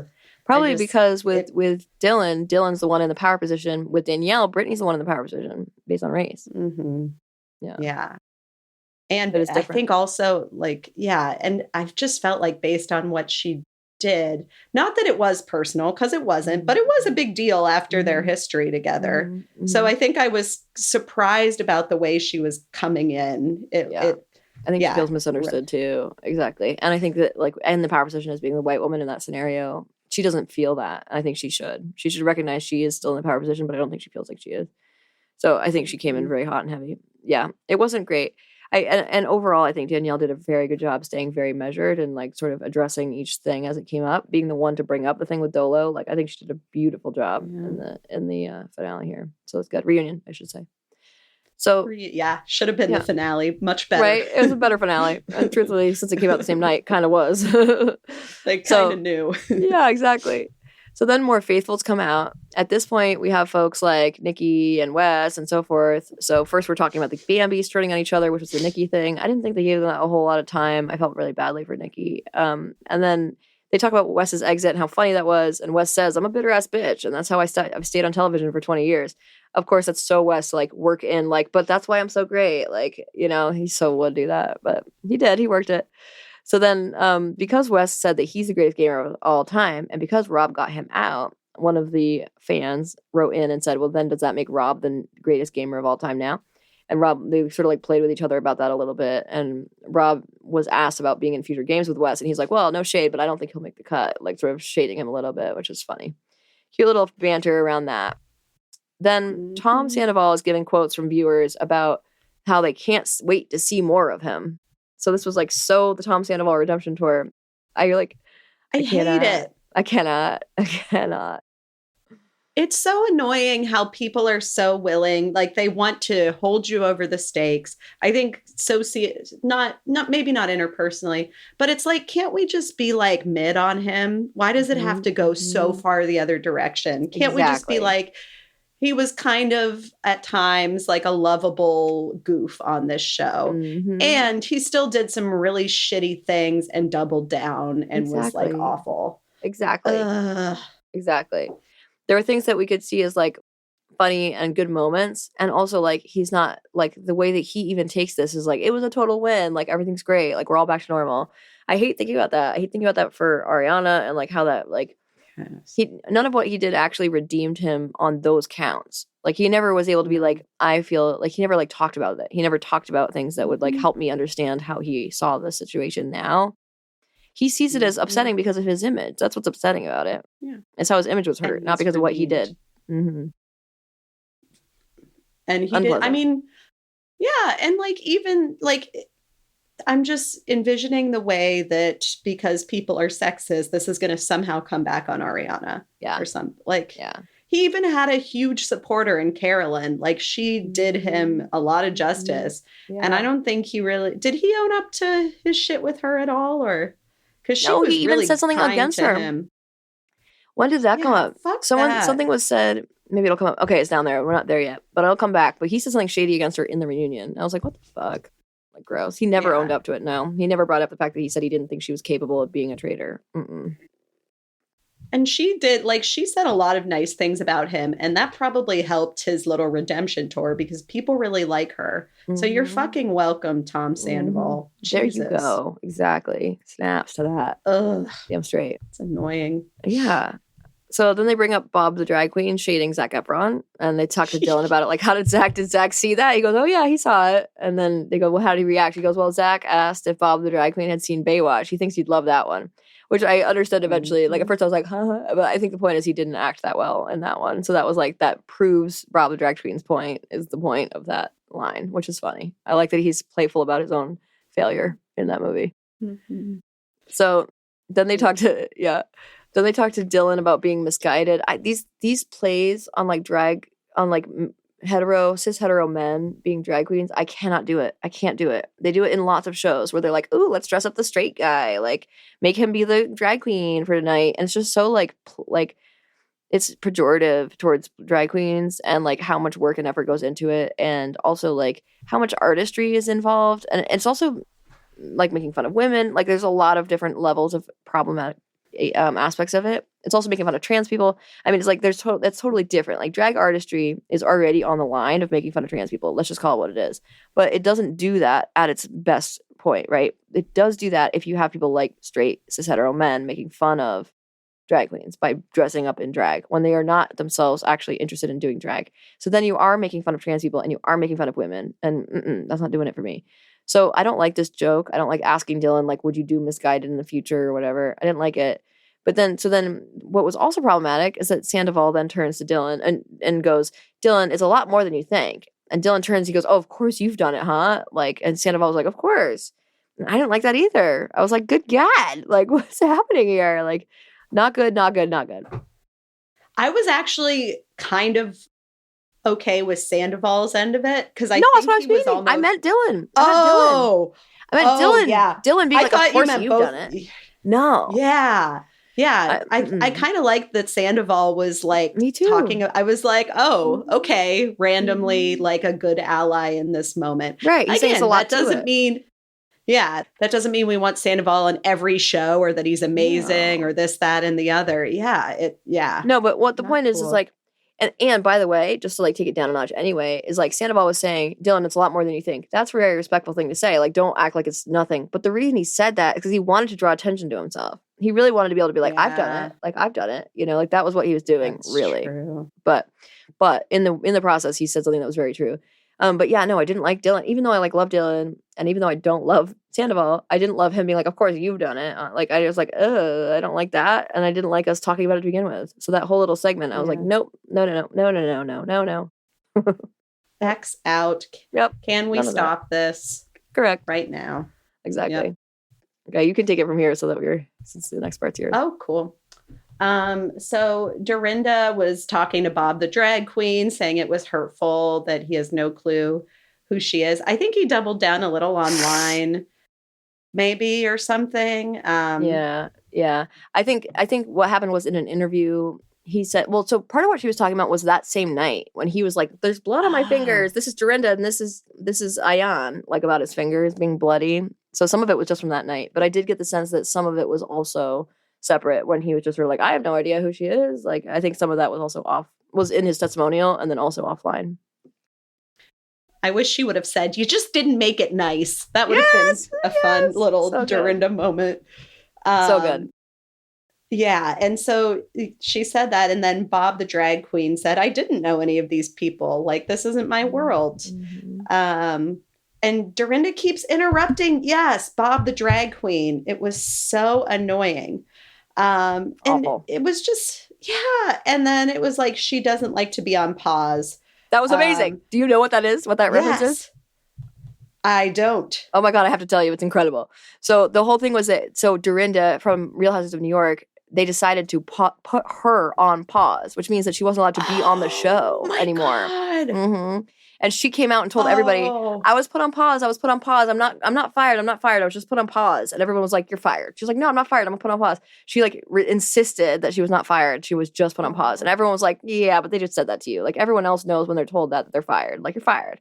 So she didn't believe it. And she really was fired. So the funny thing, it's just so incredible that Andy said that. And I clocked that Gabby and Brittany both seemed to understand what it meant too. I was like looking at who was laughing at it, and they both laughed really hard, and it was great. I was like, oh, they watch. Fun.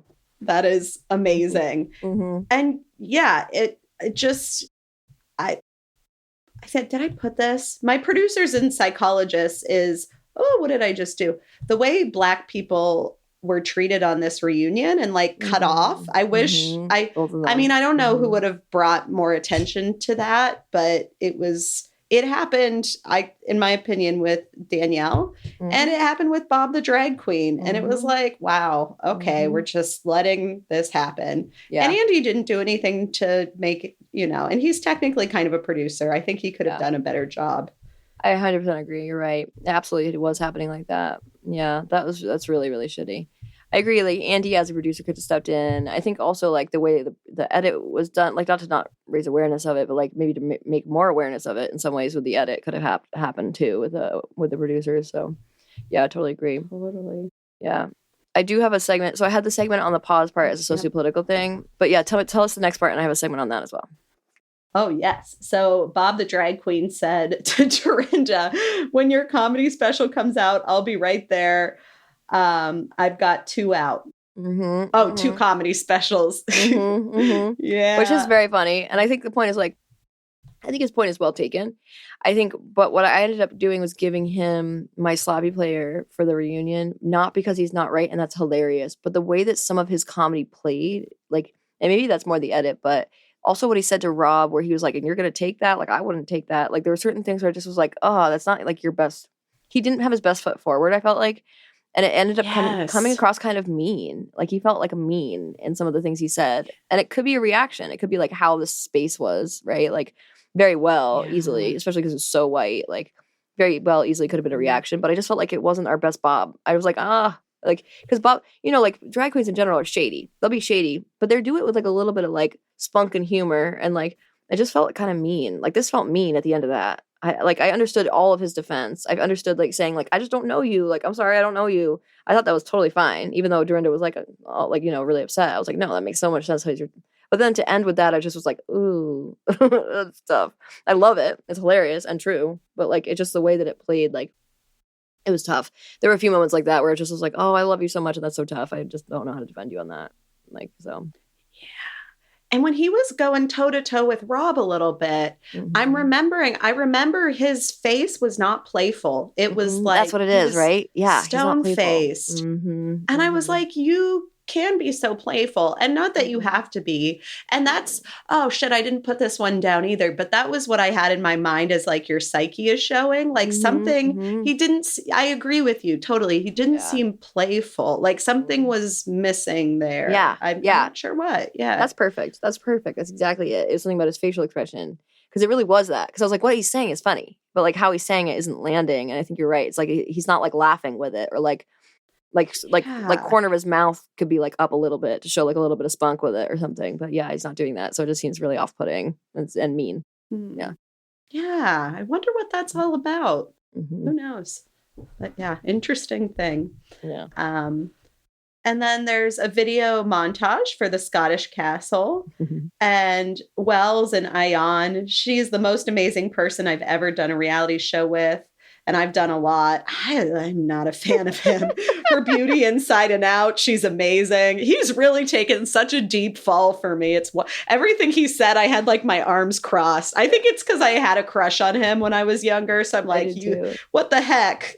You were so cute. Yeah, I did too. He has taken quite a fall. Yes. But Boston Rob and Sierra got bug married, and Boston Rob went from dad to daddy. I'm glad other people thought that was hot.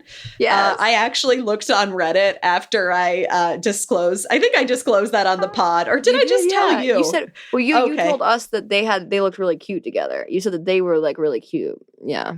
Gotcha. I think I went more in with you perhaps, but later I was like, did other people think this was kind of hot? And it turns out that was the case. And I think it seems like people picked up on that, or Andy did on the reunion, from dad to daddy. That was funny. Yeah. I have it highlighted as a segment because I did give my strategic game, politically or strategically smart game to Boston Rob for the reunion. I thought he played it perfectly. I thought he was like, first of all, he was super, I always have thought he's hot, which I think even with his dad bod, I still think he's hot. But Sierra says like, I looked you up and you were so hot. Like, not that you're not now, but like you kind of are saying he's not now. I think he still is. I don't care. But, dad bods are awesome too for me. I don't give a fuck. So for me, he's like still just as hot. But I understand where she's coming from. But that was like a little bit of shade. But he didn't even take it that way. He just like totally stayed with her on it. He's like, thank you. Like, I was like, oh, like it's so cute. Like he's just like so grateful and humble and cute. And he's like, and I love how he is with Dylan. The whole deal. I just thought he was like shining in the reunion, and I just already find him hot. So that's already a predisposition. But I not only that, I think he is a good player. I do like seeing him on different shows I've seen him on. So I do already I do already like him for reasons beyond his good looks, but yeah, he definitely was a star for me in the reunion. Mm-hmm. He's got charisma. There's something. He's got he that kind of riz. pisses me off. I know. feel I like love he that. never really apologized. I think I'm just not as big of a fan, but I do get it. Like again, he was zaddy when he and Sierra were doing that bug thing. I was like, damn, he's so de-escalating, and he is a very charming person. He just bothers me sometimes. But I think if you saw his genesis and like how he was with Amber and how they ended up together, I think you would feel differently. Like he's really not like, he's actually like a really good dude. You know, you would actually see. Maybe I'll watch it. Yeah, I think you should watch it. I watched his. I've watched other seasons with him in it, but I don't think I've watched his Genesis season. So maybe you should watch his Genesis and then the one where he meets Amber, like the two of those, because they fall in love on the show. So like if you watch those two seasons, you'll be very happy. Yeah, it's very, very amazing. He's really charming.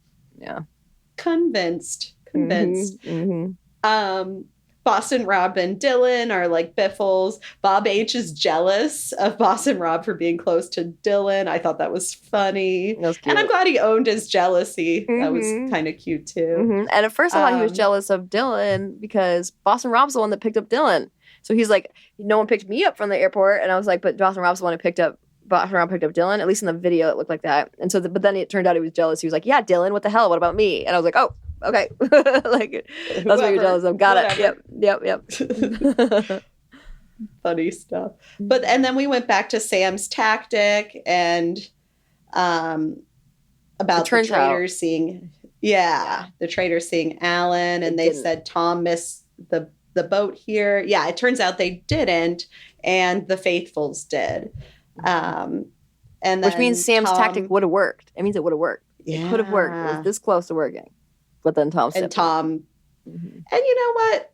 Maybe he was trying to help his friend Carolyn, which I don't hate, but he didn't seem to still.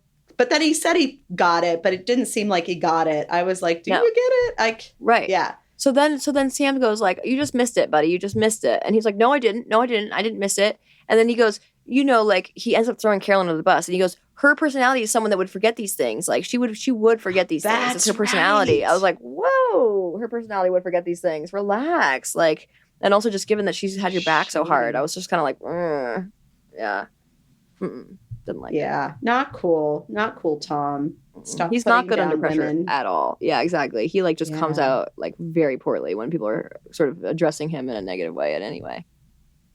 And they could have been a lot meaner to him about how cocky he was, that he was the brain. Like, it could have been a lot worse for him because he was ridiculous. Like, they showed the moment of him singing and then Sam saying, horrible singer. It was hilarious. And I was glad they showed that again. But there were a lot of moments that were not, like, I think that one, he just looks, funny, and it's kind of lovable. There are other times when he's like, well, I'm obviously the biggest threat here, where it's like, yeah, it's just ridiculous. A mess. Yeah, very cocky.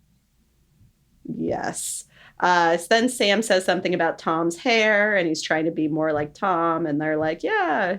And then Tom's like, I think yours is longer than mine. And yeah, cool. I don't know. Yeah, my point about including it was like basically like Sam's making a joke kind of like at Tom's defense. He's like, yeah, it's like I'm growing out like Tom. Tom looks like, well, I think yours is longer than me. He like kind of turns it into a play for like closeness. But like Sam doesn't even get eye contact with him. He goes, yeah, it is. Like he's looking at like Andy. He goes, yeah, it is. Like, so it's clear that he's not really doing it to like get closeness with Tom, but Tom takes it as an opportunity for closeness. And Sam just sort of was like, no, I get it. Bye. Like, it's like, oh, I'm not interested in being close with you. We're not friends. We are not friends. I'm actually making fun of you. We are not the same. Yeah, exactly. So they were asked, so Bob H is asked why he wanted to be a Bambi, and he says, well, I much prefer the company of women. And Andy says, that's not what I heard, which is like sort of again, sort of like gay, like right on the cusp. Like in this case, it's two gay men who have the privilege over by women or have privilege over by men as well. Like they have the privilege within the gay community. They have the privilege. So like in that way, the fact that they're like laterally making fun of each other is a little different.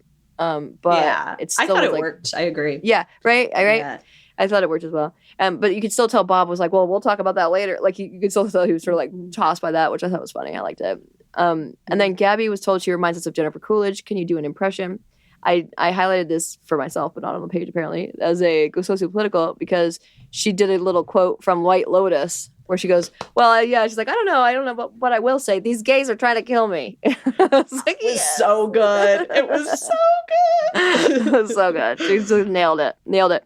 Especially because just because someone reminds you of someone doesn't mean they can do an impression of them. So that was like risky business to even ask that question from the audience. But I thought it was actually interesting that people said, when she said, I don't know, like she said something normal, and people were like, great impression. At first I was like, whoa, relax. But then I was like, actually, they're kind of doing her a favor. They're kind of saying like, that's enough. Like you can just be like her, and that's enough of an impression. You don't have to do one if you're going to be uncomfortable. But she did a great one, so she nailed it. Totally. Oh, that was good. Yeah, it was so good. Yay, White Lotus. So then the award for best performance was given. Like, who gets the best performance? And we go through clips of everyone doing like a good job in different things. And Danielle got it for crying and shaking post Carolyn's banishment. I actually didn't think it was good acting though. Like I thought that was bad acting. So I was kind of like, horrible acting. Yeah.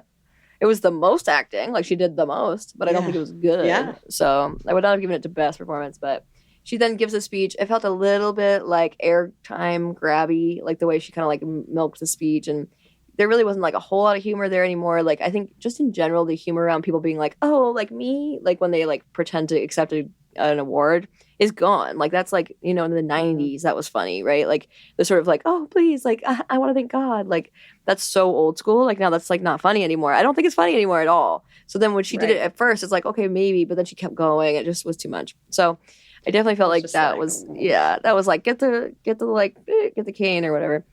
The like, you know, hook, I suppose, to get her off stage. Yeah, yes. But at the same time, totally. But at the same time, she also actually kind of like at the end, I thought it was fine. You know, she ended up saving it at the end. And then she ends up telling us, well, by the way, did you notice Carolyn wanted none of it? She was not smiling, she was not laughing, she was not clapping, she wanted none of it. Nothing to do with it. That is hilarious. I don't think I either clocked or remembered that, but that feels true and right. Yeah. She wouldn't laugh. She wouldn't even like, she was like, she's kind of like doing one of those like big eyes, like really kind of thing. It's very cute. And then Danielle says like, well, I performed even when the cameras weren't rolling. So that's why it was a lot. And they bring up the fact that Danielle survived 8 round tables, which they said, I think they accidentally said is the longest run of any traitor, or they said is almost, because it must be almost, because Cirie had the longest run because she won. Right. So like, and she was a starting traitor. Yeah. So it must be like second longest maybe or something. And they said that she altered the way the game is played, which I agree.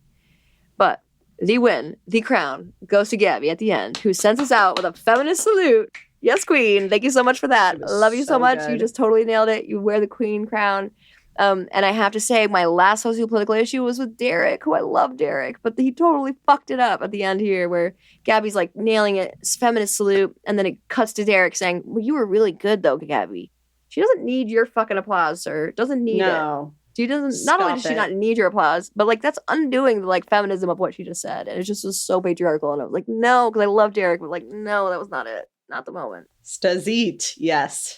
Oh, put it away. We don't need it. We just want to end on the Gabby of it all, and she just totally nailed it. I loved it. I loved what she said. She's bringing up the fact that women in particular are really misunderstood and not seen in these shows, and that was lovely that the women stuck together, and it was great. We love to see it.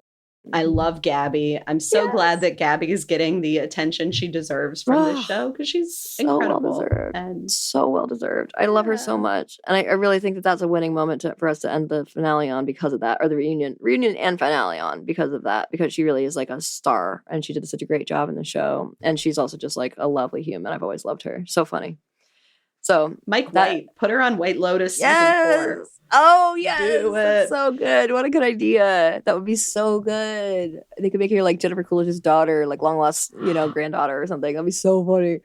That would be wild. I love it so much. I love it. But that also ends our time with the Traitors this season 3 on a high note as well with Gabby, because she's such a delight. But I agree, it is sad. We have had a really nice run here. I say I agree because Dr. Ray was making a sad face. You don't know that if you're not on video, but I'm like telling you it's like over. I'm like, I agree, it's sad, but like, where am I agreeing with? Who? How did that happen?